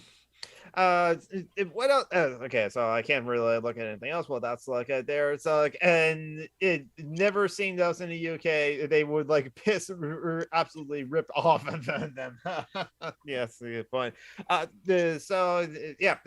I haven't prepared much anything else for today. So like anything else that happened in the news? Oh, Joey, what's happening in your neck of the woods or anything like that? Or Isaiah, Joanna, anything? Just share what's been happening to you. Who wants to go first? Because I can go and tell you about like Florida matters. Oh, Florida matters. Donald Trump launched his streaming or his Twitter alternative. Yeah, called Truth or something, and didn't it get like hacked like 5 minutes in? Yeah. What? Oh my god! It wasn't even actually launched before it got hacked. So I guess from Florida, it's either gonna be funny or just horrendous. So let me see what happened. In Tallahassee, our police chief is getting like yelled at because he went to this Franklin Graham thing, and Franklin Graham is a contemptible asshole. So okay. Jojo P said in chat, I don't fit in with my family. Even when I was a teen, I had like thoughts of like running away, kind of still do. That's it sucks when you don't fit in with your family. I think I'm lucky that most of my family kind of like fit in with each other. When it's like around the common thing of like video games, as a word. I was just too white for my family, so they just like, okay, you can go. It's like, you don't say the N-word or anything. Like, all right. No, you don't have to. Just because some people reclaimed it doesn't mean you have to say I it. there's all the. I fit in fine with my Lakota family, but in Lakota culture, traditional families, you accept neurodivergent people. In fact, we're celebrated. Like, I'm not like when they say weird, it's not with a disparaging tone in their voice. Like they'll say she's they'll say stuff like, oh, well, Joey's just like that. And that's all they'll say about it. Well, in the European way of family, that's not how we were taught. When it came to neurodivergence, it was, I don't know, like, You want to hear ashamed and upset. Story? I can tell you the story of my gringo dad and my Mexican mom and how they both treated me growing up. Where my mom was accepting and worked with me and, would let me like run off and be by myself when I wanted to and would understand and everything. Whereas my father had me trained to keep eye contact by looking in the mirror for about an hour each night. That is fucked up. Yeah, now I hold eye contact too long and it freaks people out. Go ahead. I heard when it came to like when police have to deal with people with autism, having eye contact may be a problem. Yeah, I can see that as it were. That reminds me actually, Tabitha Wolf is like find out about the creator of Pokemon and how like when you stare at the Pokemons as a word that they'll perceive that as a threat as a word. The creator of Pokemon is on the spectrum as a word, and he intentionally put that in there because like most like neurodivergent and people I will have a return for food, and I mentioned you because I bring up the point about like the Pokemon creator being on a spectrum as it were, and we had this conversation before. It's just like, why is it like we're told that we should do the eye contact thing with other humans as we're why do that? The COP26, it's a cultural thing. It's because we don't do that in Lakota culture. If you stare at anybody's eyes for too long in Lakota culture, it's perceived as a threat. Like you only do that when basically you're in love. Like that's the only time that you maintain that intensive eye contact is either you're in love or you're getting ready to fight somebody. Like that's the only time you stare at somebody like that. So like in Lakota culture, you don't actually neurotypical people are taught not to maintain eye contact in Lakota culture. And so in Lakota culture, if you're neurodivergent, you actually fit in. Mm-hmm. You'll feel as if you fit in. Yeah. And you won't. It'll feel weird at first, Dakota, and then I don't have to deal with him being white anymore. He's dead anyway. Mm. No, sorry, that was weird. But no, like I'm half Mexican and half, white as fuck. Mm-hmm. Irish, correct? I had a pastor one time at school tell me that being autistic was because of the first sin of man. Oh, whatever. It all comes back to that. What? I never went back. They'll blame everything on that, though. Yes. It's like everything that vexes them. They're like, oh, it's from the first sin. But here's the thing. If And the God guy was didn't white, want too, Eve who told to it eat to the me. apple, he wouldn't have put it in the garden. Exactly. Come on. And listen, God, if you don't want the citizens to go up the Tower of Babel to learn your secrets, why the hell do you allow us to build the Tower of Babel? Come on. Why did you not put a wall around the Garden of Eden too? Well, I mean, it starts right at the beginning of the whole claim, though, doesn't it? Because if somebody has ultimate knowledge of the universe and knows everything that they're going to build, and then they build into one particular critter a fault, and then blame the critter for the fault, it's the fault of the creator. Yeah. Well, and it's also like, and God's also homoerotic too, because he wants us all to suck his cock if we fuck up. He is a jealous God. He said that in the first commandment is the word, thou shalt have no other deities before I, for I am a jealous God. Oh, that one in the Bible, though, that one's like a total douche. Yeah. Oh, yeah. Crap, Old Testament. That particular deity is just like, ooh. I've always said we should have the 10 Commandments at every state house, because we can just point to all the legislators, all the ones how they break them all every day.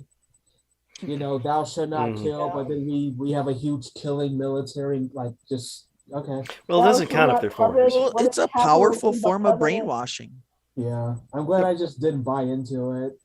I think also that because it's a powerful form of brainwashing, it sets up the same people who are brainwashed with religiosity end up being the same people it's easy to brainwash them with capitalism. Like no, Jordan John P. Farting is not because of the first sin. That's because of Cain and Abel. That's because of methane in my stomach. Period cramps are the curse of Eve. I heard that a lot growing up. What was? Period. Cramps are the curse of Eve. Oh, whatever. Yeah, I know. I never liked that one. It's like, yeah, Mom, that's good here when I'm curled it's up. muscle spasms is what it is. Like see, this is why I love science, is because science at least is teaching you sensible things. Right. Yeah. Well, there was that. There was also why people sweat. My dad was kind of a weird fundamentalist Christian, and by fundamentalist, no, not like gun nut. White people sweat. Yeah, black people sweat. No, they said because that they blame sweat. Why people sweat? Well, yeah. He said that because you sweat, because women get hurt when they get pregnant. It was all because Eve. So he was being misogynistic there in code. Yeah. See, the thing is, I think I paid too much goddamn attention to what was being said in that book by the Jesus guy to listen to any of the bullshit being said by anybody else. Yeah. I didn't hear anything out of that book. So fucked up then, if it's all women's fault, why are men the most like violent fucking psycho? I don't know. And why did Jesus go out of his way to choose women to be part of his apostles? He had a lot of. I didn't hear anything out of that book until I was much older, almost young adult. By the time I was actually hearing anything out of it, and by the time you're that age, if you've been raised in any other way. Yeah. By the time you're that age and hearing it, it sounds like nonsense. It sounds like absolute nonsense that you don't understand how fully grown adults are believing some of this stuff. I saw a Bible translated into a Native American language one time, and I was like, "This is weird." Oh yeah, they've translated the hymns and everything. It's in Natal too. Natal. It's a way. It's what they used to colonize people. They used Yep. it to colonize Europeans first, and then they used it to colonize the rest of us. Look at the monastery churches out west where they buried tons and tons of indigenous people who just didn't want to get on the Jesus train, which I'm sure Jesus really approved of. Yeah, in Central America and like South America too, as well. I mean, they still kind of do it today with missionaries as well. The reason I'm Catholic. Shit, right here in the United States. I mean, I grew up not too far as just a stone throws away from the Santa Barbara mission.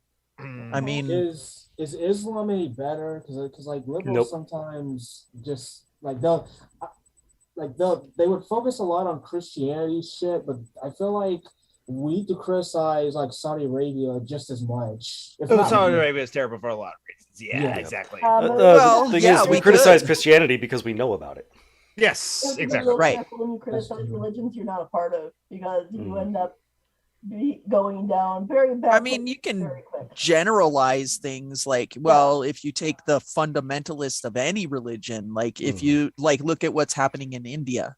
Like there's fundamentalists in the religions over there too, that it's any fundamentalist of any religion almost is pretty much where the only time that you really see people, like if you're what are they called, the Jainism. Yeah, the Jainism. If their fundamentalists are actually super peaceful, like they're super pacifists. Like the thing is, you can easily see someone saying, "Well, murder is bad. Those people are murdering, so we need to go stop them." I could easily see a Jainist going on a sort of jihad or crusade or something like that. It would be not that unreasonable. Interesting. You have to, I was just like fascinated when I heard that, because otherwise it would just be weird. I just thought it was weird whenever I would hear stories about the 9/11 hijackers and they were like gonna get like virgins, and I was like, that's some incel shit right there. Yeah, well, don't really get anything to get you to fly a plane into a building. That's the same here in the United States. they are the same. They're the same as the incels over here, though. Like, yeah, exactly. A lot of them are. I mean, Bin Laden had a stack of porn. I think he had a porn collection, didn't he? That was actually covered in the early episodes of the Behind the Bastards. That, like, yes, in one of the hard drives of Bin Laden, there was, because he also had there was tentacle porn in there, and I was like, Saka Doji of all fucking things. Yes, exactly. Bin Laden was a soy. I love it. That's like, I was wondering. Okay, there's hentai on the Bin Laden hard drive. I wonder if I will actually know the hentai they're talking about. And it's Bible Black's like, oh yeah, I know about Bible Black. Bible Black, and another one had Yurosaka Doji. That really old, violent, gory one. Oh yeah. It's considered to be a classic, as I can never sit through the damn thing. Yeah, that really confused me, because I thought Bin Laden was like this puritanical shithead, but I don't know. It was politics. Yeah, it was politics. I think hopefully, I wonder what happened to Joey's connection. Joey, if you're still here with us, hopefully you'll be back on, as it were. All right, I gotta run at 4. I gotta get ready. Yeah, and I have a lot of grading left to do, so we should probably call it. I don't want to spend all day on this. I had fun, and I hope you guys have fun laughing at Ben Shapiro. I did. I promise we won't do it again. I just really had to share that one because it was eating my brain and living there rent free, and I had to laugh. Don't say never. It's still a possibility. We still could. Joey, back. I love you. Can you see the movie poster behind me? Yes, coolest. Yeah. So any other final thoughts as well? Because I also should I have to go to work too. The game is awesome, and if you guys haven't, you should watch it yet. I do actually recommend. You should. Excuse my word order. I'm tired. I personally do. English is hard. It's like, as Julie said, like, what's the fuck is wrong with like the English language, as it were. As I did enjoy Squid Game, so if you're interested in watching it, I do recommend it, as it were, because it's derivative of other things, but a lot of work just with a lot of trigger warnings. For, I have one on every episode too, but make sure you read them, because the trigger warnings are really important. There is self-harm, suicide. Yes. A trigger warning up for smoking, which I thought was hilarious. I've definitely some suicidal thoughts, so that's not. Yep. So if you are in a bad place, perhaps don't watch Squid Game. Oh yeah. Or Yeah. Talk to somebody first and hang in there because we all love you. Just picked up smoking. Squid Games are probably, after you finish watching it, you probably want to watch something that's like easy to watch, like Cheese Sweet Home. That's just a cute show about like a cat finally having an adopted home. So like, you know what you could watch? You could watch Carl Sagan's Cosmos and get stoned. Or you could watch Howl's Moving Castle, watch something beautiful and moving. Oh yeah, that's a good movie too as well. But I do recommend Squid Games as well, so check it out if you want to. Joey, we're going to be wrapping up the show now. Do you have any like final thoughts or like anything else to look at? Add? Where did you get that Lego iPhone, Joey? I would say, Joey, since you probably hate Thanksgiving, I'm sure you do. You can probably celebrate my birthday instead, since it falls on the same day. I usually just celebrate getting a lot of free food if I get the opportunity. That's all I celebrate. I celebrate getting corn and fry bread. That's what I celebrate. Or you can also celebrate Miley Cyrus's birthday, since we're born 24 hours apart. The Miley Cyrus. I still think it's hilarious that I was literally being born as John Lennon was literally being shot, and it was like the first thing my mom heard when they rolled her out to delivery room. I killed John Lennon. And you're proud of that. I am. I somehow did it from Ames, Iowa, while being born. Don't ask me how. I think I was born during the time that some socialist leader in Central America, I can't remember which country it was just getting assassinated, and a big coup was starting, of course, orchestrated by the CIA. Yeah. Of course, the CIA, which I mentioned before. The Americas. Look it up. It's terrifying. And again, Groundhog 2010 Thanksgiving is the fictional story we like to tell ourselves about how the pilgrims that came over from Europe and like found the new land. It's already here, and like made by the Vikings. Well, yes, but made friends with the. They celebrate not dying. Yes, they celebrate not dying. They didn't know how to We're so dumb. That's what they're celebrating. They didn't know how to farm. Yeah, yes. They're stupid. They came here looking for gold, and they starved, and it was like. The Puritans themselves came here because they got kicked out of England. Yes, exactly. But they were too big of dickheads for England, and that tells you something. And those are the people that started all like American culture here. Which yes, I grew up steeped up in because I might have Mexican and Chicano family, but my dad was the whitest. Basically, the first people over. Basically, the first people over were like Ben Shapiro's kind of folks. Yeah. Those were the first people over. So just to give you some idea of the quote-unquote founding fathers. First public execution in the United States was a 17-year-old boy who'd been accused of fucking chickens. Oh my God. Well, American history there. That's not a white people moment. It very much is a white people moment, yes. Oh God. You guys, like American history is like so interesting because it's like it all started with like Columbus, and then Columbus, and then we get to the founding fathers, and then all that jazz, and there's a lot of time. It's like Columbus, Jamestown, Pilgrims, founding fathers. There's a lot in between there that we don't cover. Wonder also why. The political shit about the Bill of like stuff that your average American knows shit about, or how Ben Franklin basically lifted everything from the to make the American government the Iroquois Confederation. Yes, exactly. As it were. According to this website I found, it wasn't a chicken fucker. The first recorded execution in the new colonies was Captain George Kendall in Jamestown, executed for being a spy for Spain. Not as funny as the chicken fucker story.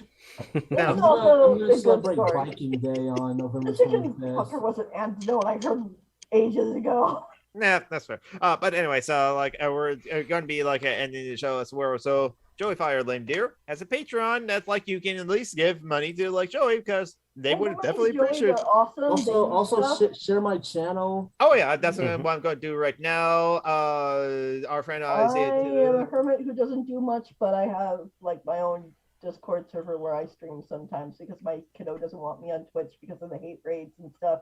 I'm on Twitch too. That the hate rates kind of like died down, but that's still a possibility on my Twitch. But like, you have a Discord server? Oh, nice. And I'm gonna celebrate Viking Day. Yeah, I can invite you later if you want to watch me play Fallout and swear at the game a lot. I'll join in if like I'm just like came home from like work and relaxing, gonna do like nothing else. However, Joanna Roberts, you can give her money, share around her baking bowl. I'll put the link that I always put in there. Give Joey the money. Okay. Give Joey the money. Okay, give the money. Give everybody the money. You can share around the baking bowl later, as it were. I would say the money. Yes, The money. It's there too. Has a YouTube channel. I put the link in there. It's also in the description as well as charitylinks.page and everything. And also I'm Summer Geek on Twitter, Twitch, and YouTube. So the links are also in the description as well. And John Brockman, you mentioned that yesterday you were doing a session of yes, we did a special Halloween episode, which might get uploaded, sort of next. If so, it was a lot of fun. We had a lot of fun with that. Can I share one more thing before we leave? Yeah. Okay. Yep, just.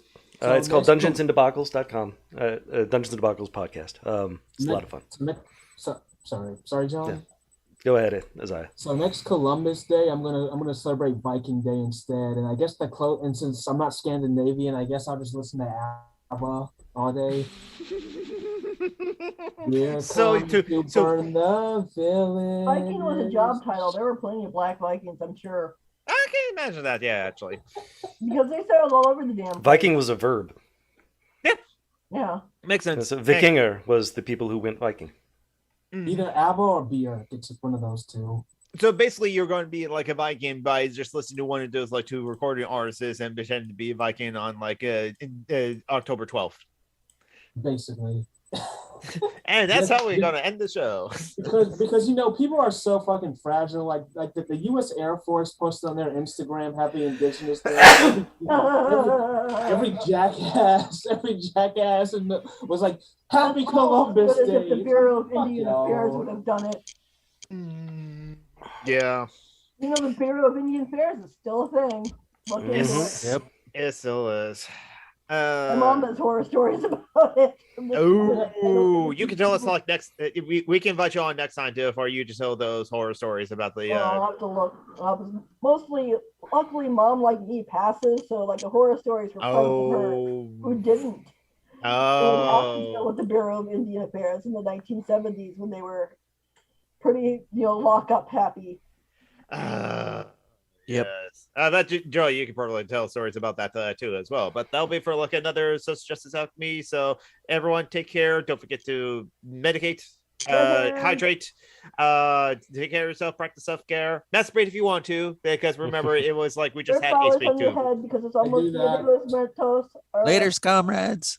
Our ancestors will be coming back soon. Bye, comrades and potential comrades. Happy Halloween. Oh yeah, happy Halloween. Today is actually Halloween. Don't forget holidays, right? All right. Bye bye. No offensive costume. Dia de los Muertos, people.